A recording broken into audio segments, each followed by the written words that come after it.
សិទ្ធិបរទេសដែលគាត់ទៅហ៊ាននៅប្រទេសចិនគាត់អត់អាចធ្វើការបដាហ៊ានបដាបានទេវាអាចនឹងខុសច្បាប់សំណួរហ្នឹងឯងខ្ញុំគិតថាមាននិស្សិតមួយចំនួនដែលគាត់ចង់ដឹងពីសំណួរហ្នឹងដែរ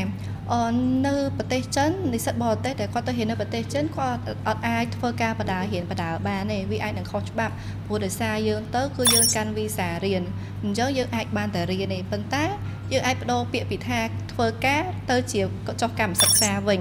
ព្រោះដោយសារចុះកម្មសិក្សាគឺយើងក្នុងនាមជានិស្សិតម្នាក់អាចនឹងរយៈពេលវែងឬក៏រយៈពេលខ្លីខ្ញុំគិតថាចុះកម្មសិក្សាក៏ជាជំរឿនល្អមួយសម្រាប់និស្សិតដែលគាត់បានទៅរៀននៅប្រទេសចិនដែរព្រោះក្រៅពីរៀនក៏យើងបានអនុវត្តផ្ទាល់ខ្លួនឯងទៅក្នុងជំនាញដែលខ្លួនឯងរៀនដែរឧទាហរណ៍ខ្ញុំផ្ទាល់ខ្ញុំរៀនជំនាញសារព័ត៌មាននិងគមនាគមន៍នោះគឺខ្ញុំរៀនរយៈពេល3ឆ្នាំអញ្ចឹងនៅក្នុងមួយឆ្នាំកន្លះដំបូងហ្នឹងគឺខ្ញុំយកពេលហ្នឹងដើម្បីបំពេញ credit ទាំងអស់ដែលសាលាគាត់បានដាក់កំណត់ឲ្យយើងរៀនអញ្ចឹងក្នុងរយៈពេលមួយឆ្នាំកន្លះហ្នឹងគឺយើងបានតែរៀនទេអាចនឹងពិបាកនឹងចុះ intern ព្រោះដោយសារពេលខ្លះអាចរៀនពីព្រឹកតយប់អញ្ចឹងវារៀងរវល់ដែរប៉ុន្តែនៅពេលដែលយើងចូលដល់ឆ្នាំទី2ឆមាសទី2យើងត្នេយើងអត់មានមករៀនអីទៀតទេអញ្ចឹងនេះអាចយកពេលហ្នឹងទៅចុះ intern បាន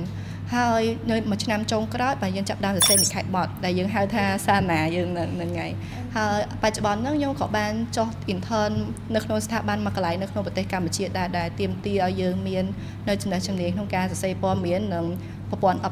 គេហៅប្រព័ន្ធផ្សព្វផ្សាយនឹងឯងការចុះ intern នៅប្រទេសកម្ពុជាហ្នឹងក៏បានផ្ដល់ឲ្យខ្ញុំស្វែងស្គាល់កាន់តែច្បាស់នៅប្រព័ន្ធផ្សព្វផ្សាយនៅប្រទេសកម្ពុជាដែរក៏ថាពីមុនខ្ញុំបានចុះអនុវត្តផ្ទាល់ប៉ុន្តែនៅក្នុងតែប្រទេសចិនទេអញ្ចឹងយើងអត់បានស្គាល់ច្បាស់នៅប្រព័ន្ធផ្សព្វផ្សាយនៅប្រទេសខ្មែរហ្នឹងគឺដំណើរការដល់របៀបម៉េចគឺតម្រូវការបែបណាអញ្ចឹងកំឡុងពេលដែលខ្ញុំចុះកម្មសិក្សាខ្ញុំបានរៀនច្រើនមែនតើពីបងគាត់អាចផ្ដល់ដំបូន្មានរបៀបនៃការធ្វើព័ត៌មានហ្នឹងគឺធ្វើពីរបៀបម៉េចដល់របៀបម៉េចហើយនឹងការផ្សព្វផ្សាយហ្នឹងគឺរបៀបណាទៅរបៀបណាចឹងកំឡុងពេលហ្នឹងខ្ញុំគិតថាបទពិសោធន៍មួយហ្នឹងគឺវាល្អមែនតើសម្រាប់ខ្ញុំនៅពេលអនាគតដល់សម្រាប់បើសិនជាយើងចង់រកការងារធ្វើអញ្ចឹងយើងអាចស្គាល់បានមួយចំនួនហើយចាស់បទពិសោធន៍ពីវិស័យហ្នឹងបានខ្លះដែរ